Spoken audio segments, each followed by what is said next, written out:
Hey guys, alright? Welcome everyone. Everything begins millions of years ago when the Titans ruled the earth. However, they were overthrown by their children, Zeus, Poseidon, and Hades. But the story tells us that it was Zeus who convinced Hades to create the Kraken to fight by his side. After the war, Zeus would rule the heavens, Poseidon the seas, and Hades was tricked into ruling the underworld. After this, man was created, and their prayers would feed the power of the gods, but not forever, for over time humanity began to rebel against the gods. In this world, we see a fisherman named Spiro who finds a coffin in the sea and, upon opening it, discovers a live baby in the arms of his dead mother, whom he decides to adopt and name Perseus. Over time, we find an adult Perseus with his family, who, while fishing, discover that their nets caught nothing. Spiro is irritated with the gods, knowing that much of humanity is being punished for rebellion. Spiro expresses his wish that someone could one day stop the tyranny of the gods. The next day, as the family approaches the coast to contemplate the statue of Zeus, they witness how the soldiers of Argos destroy it as a declaration of war. This causes the emergence of winged creatures that begin a massacre. Perseus wants to flee, but Spiro orders them to stay to avoid attracting attention. However, the creatures merge, materializing Ares himself, who seeing them below decides to sink the boat. The attack causes Perseus to be knocked out, but we see that his family is trapped as they slowly sink and, although Perseus tries to save them, he cannot, as he has almost no air and they are too deep. Unfortunately, this is the end of his family. Meanwhile, on Earth, in Olympus, the gods discuss how to act against the human insurrection. Some ask for a peace agreement, but Zeus, full of anger, makes it clear that there will be no agreement. At that moment, Ares appears and asks for permission to punish humanity, promising to end the offenses against the gods. Zeus accepts and gives permission for him to do his will and destroy the earth. Meanwhile, Perseus is saved by soldiers and taken to Argos. On the way, he meets Procopius, a devotee of the gods who asks for complete submission to obtain divine forgiveness. After passing through the landscape of famine and misery of the people, they reach the palace, where wealth reigns. We meet King Cepheus, the author of this war, who feels victorious, Queen Cassiopeia, and Princess Andromeda. Andromeda tries to give Perseus a drink, but is stopped by the soldier Draco. Andromeda then begins a protest speech against the war, fearing a punishment that will destroy them.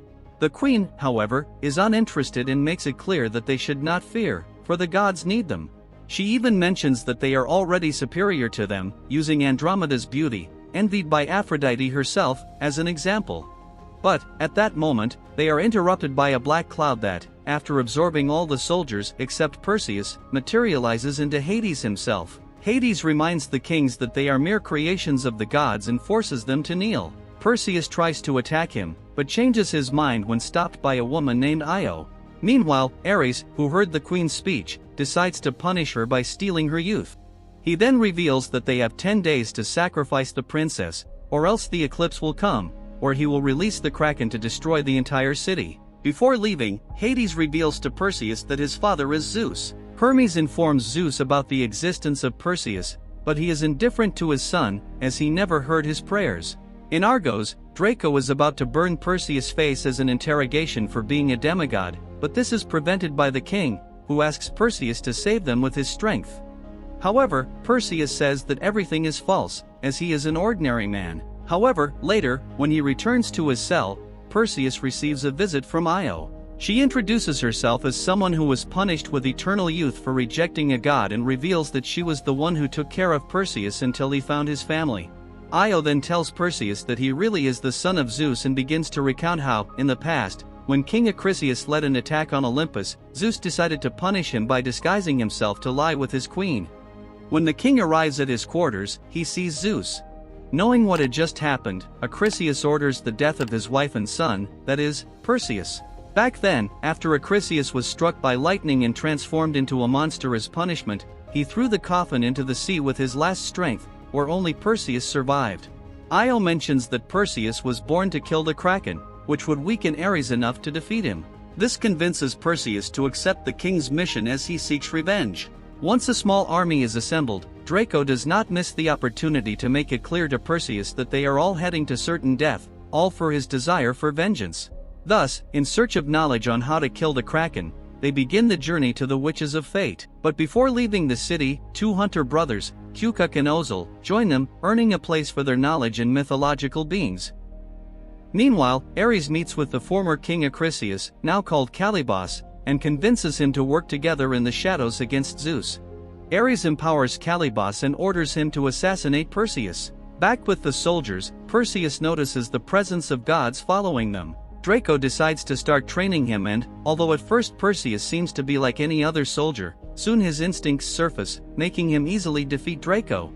Later, something unexpected happens. Zeus' interest in his son grows so much that he decides to give him a sword, but Perseus rejects it and hands it to Draco. The soldiers in the forest hear screams, and when they go to check, they find Calibos dismembering a soldier.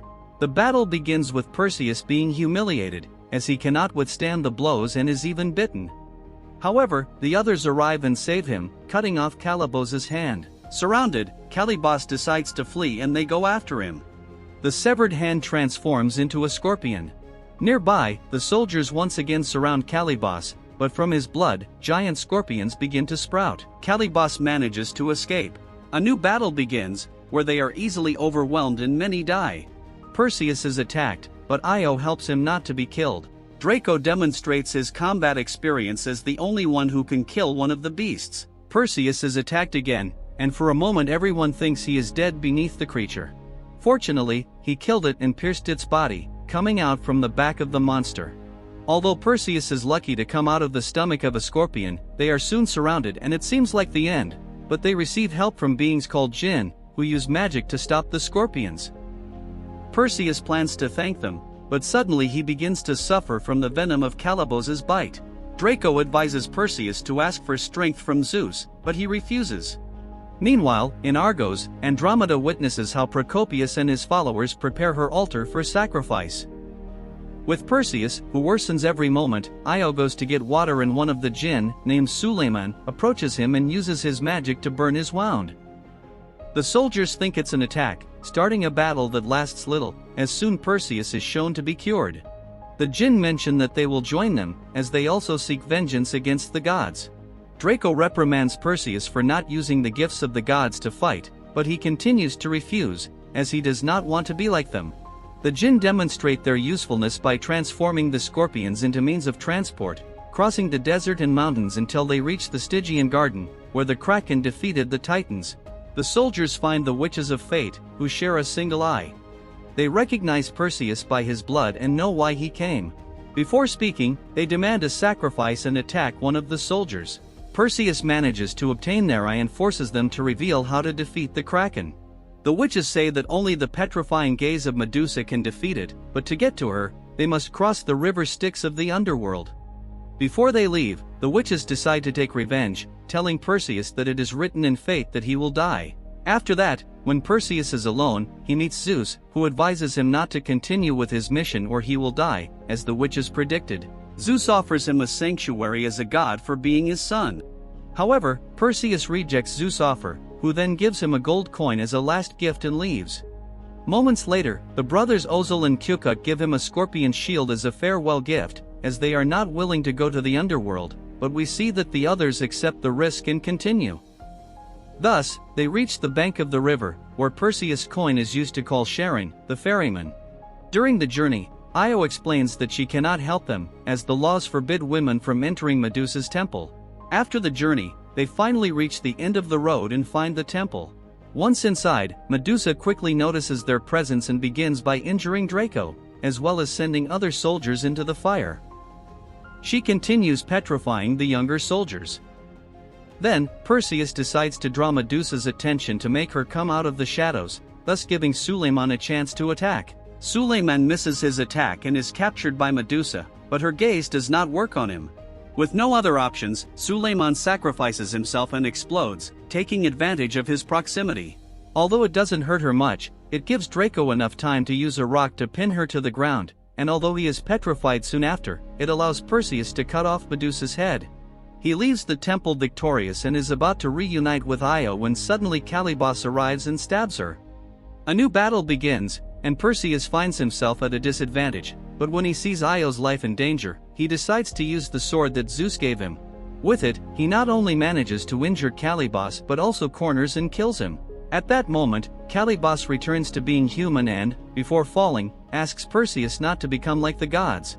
After this, Perseus has to sadly say goodbye to Io, who turns into golden dust and rises to the sky. However, he receives help from Pegasus, a black horse with wings, and soon begins the journey back to Argos. Meanwhile, in Olympus, Hades is ordered to release the Kraken. We see that from the depths of the ocean begins to emerge Ares' son.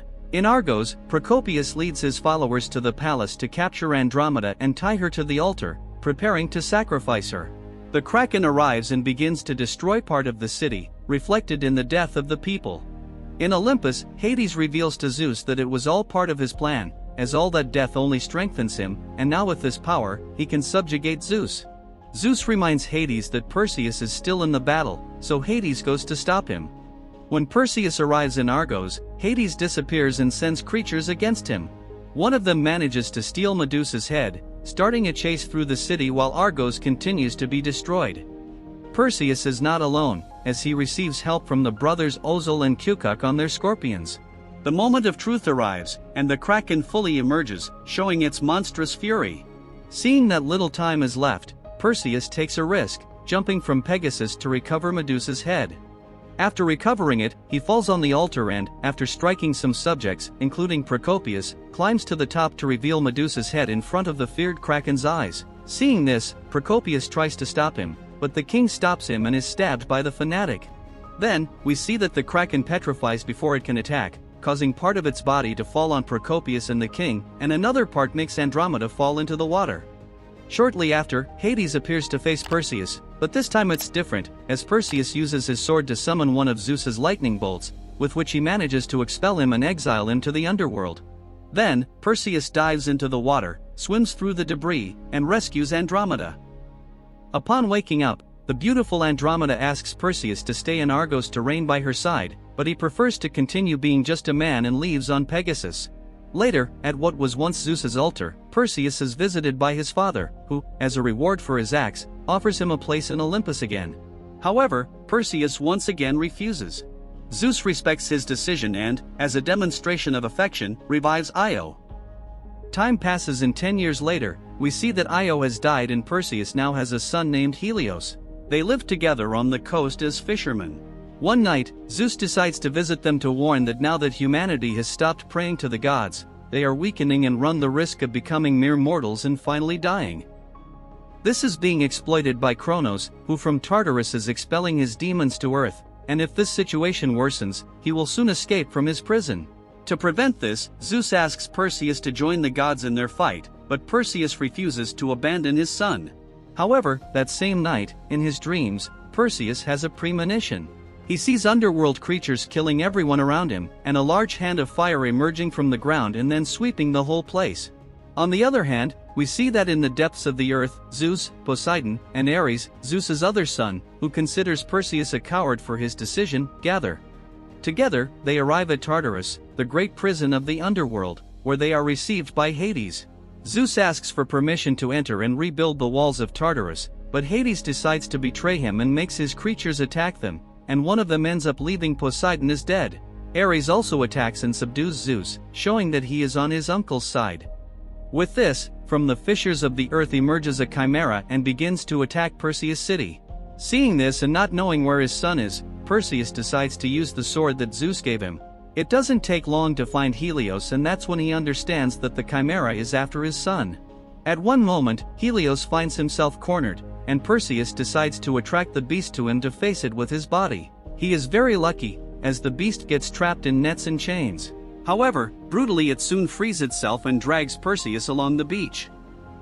Fortunately, he gets up and with his strength manages to chain and trick the two-headed chimera, so that it self-destructs, burning to death.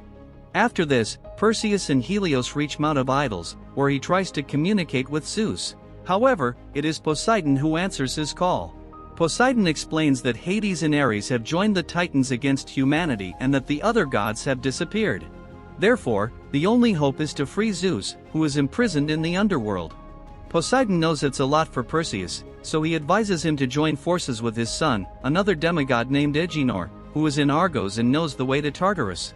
Poseidon asks that if Agenor proves worthy, Perseus should give him his trident, and then disintegrates into dust. Meanwhile, Hades reveals to Zeus that they have decided to help Kronos, as he has promised to maintain their immortality once he is free. After saying goodbye to his son, who gives him a wooden amulet, Perseus begins his journey with Pegasus. He soon arrives in Argos, where he is almost attacked for being mistaken for a chimera, but is saved by being recognized by Andromeda. Once on land, the entire army honors him for his fame in the battle against the Kraken. There he reunites with Andromeda, and with her help, finds Agenor, who turns out to be just a thief. Agenor, Poseidon's bastard son, is convinced by Perseus, who reveals they are cousins, as Perseus is the son of Zeus, who is already dead, and asks him to lead him to Tartarus in exchange for his freedom. Agenor agrees and Andromeda also joins the journey. At sea, Agenor mentions that Tartarus is the god Hephaestus, but Perseus explains to Andromeda that Hephaestus is the god who forged Poseidon's trident, Hades' pitchfork, and Zeus' lightning bolt, which together form the Spear of Triumphant, the weapon with which the gods defeated Kronos. Agenor receives Poseidon's trident, and by embedding it in the boat, they can trace the route to the secret island of Kai, where Hephaestus is hiding. In the underworld, Hades takes Zeus to the presence of Kronos, who is still imprisoned. Later, the group arrives at the island. Once on land, inside the forest, they soon begin to fall into the traps of the place. When some soldiers plan to pray to Hades, Perseus warns them that if they do, he will come and kill them. However, they cannot avoid the traps, and the first to fall is Agenor, who suddenly disappears. The group discovers that their attackers are the Cyclops. Perseus and the others are attacked, while Andromeda and her soldier hide. Out of fear, the woman starts praying but is silenced before finishing. Unfortunately, Andromeda is found and is about to be crushed. Perseus ends up facing a Cyclops and injures his hand to avoid being crushed, and uses one of the traps to knock out the giant. Fortunately, he has the trident and uses it to threaten the other Cyclops who arrive, who seeing that Perseus is capable of using Poseidon's trident, return Agenor, and surrender to him. Meanwhile, Hades, somewhat regretful for having betrayed his brother, watches as Kronos begins to drain the power of Zeus. On the island, the Cyclops lead the crew to Hephaestus' residence. Initially, Hephaestus confuses them with his parents, but on closer inspection, recognizes Perseus for his feat against the Kraken. Perseus asks for his help to rescue Zeus, but Hephaestus refuses, as he no longer has divine powers.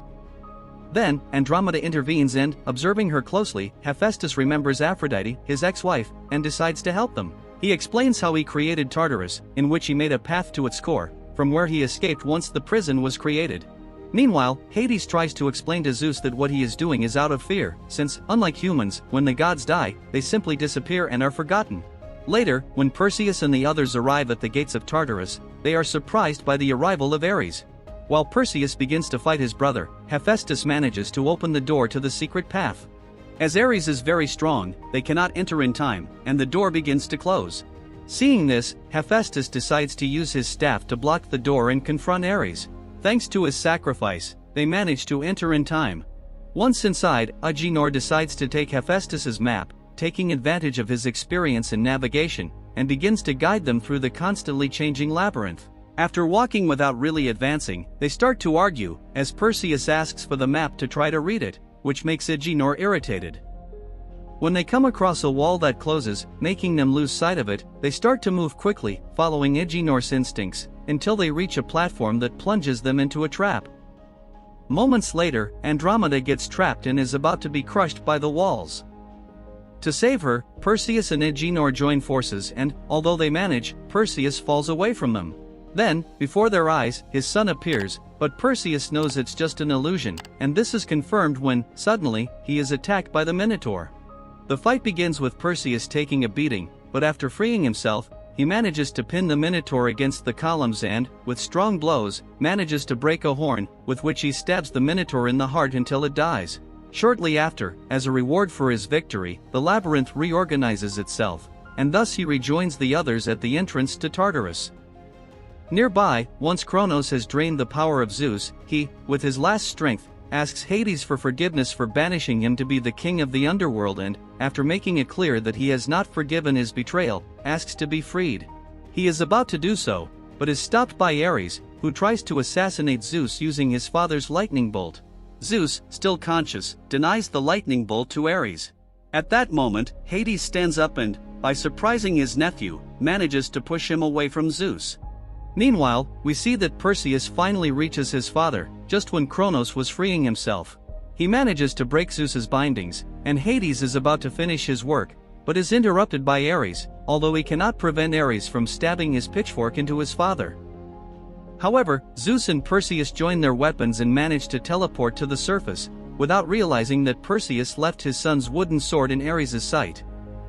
After these events, once Zeus is taken to rest, the god of lightning leaves the rest of the battle to Perseus, as he is on the verge of death. Perseus understands that, to form the spear of triumphant, he needs the lightning bolt of Zeus, which is in the hands of his brother, so he decides to challenge him to a battle. As he walks away, we see that the rest of the army begins to prepare, covering themselves with mud to protect themselves from Kronos' fire, taking positions on the battlefield. Moments later, everyone witnesses the eruption of a volcano, announcing Kronos releasing his soldiers from the underworld. The battle begins in the trenches led by Agenor, while Andromeda waits in the cavalry. On the other hand, Perseus reaches Ares, where he discovers that he has his son Helios as a hostage. However, Ares says he does not plan to kill him, as he wants to see his father die in his place. Thus begins the battle between the two brothers. Ares is stronger, disarms Perseus, and easily knocks him down, then begins to beat him while his son watches everything. Perseus tries to react, striking him with a stone, but does not achieve much. Meanwhile, Kronos' creatures continue with their massacre without much opposition from the humans. Hades appears again and, seeing the situation, decides to reach his brother and, after forgiving him for banishing him, shares part of his power to keep him from death. Thus, both gods decide to join the battle like old times. On the other hand, seeing the state of his father, Helios tries to confront his uncle, which gives Perseus enough time to stand up and reach Ares, where he manages to stab him first with his son's wooden sword and then with Zeus's lightning bolt, killing him forever. But the real battle finally begins, as Kronos finally comes out of Tartarus. At the same time, Perseus, already with the 3 pieces, manages to form the spear of triumphant. Outside, Zeus begins to attack his father with his lightning bolts, but it is not enough for the Grand Titan. Perseus arrives, but cannot get close enough because of Kronos' fire. Then, Zeus and Hades join forces to attack, and this time they manage to cause enough damage for Perseus to approach and, once the spear is activated, enter inside, cutting it from within and ends up throwing the spear, making him explode and thus defeating him. The battle ends, and we see that, like Andromeda, who is still alive, Perseus reunites with Hades and his father, who was waiting for him with his last strength.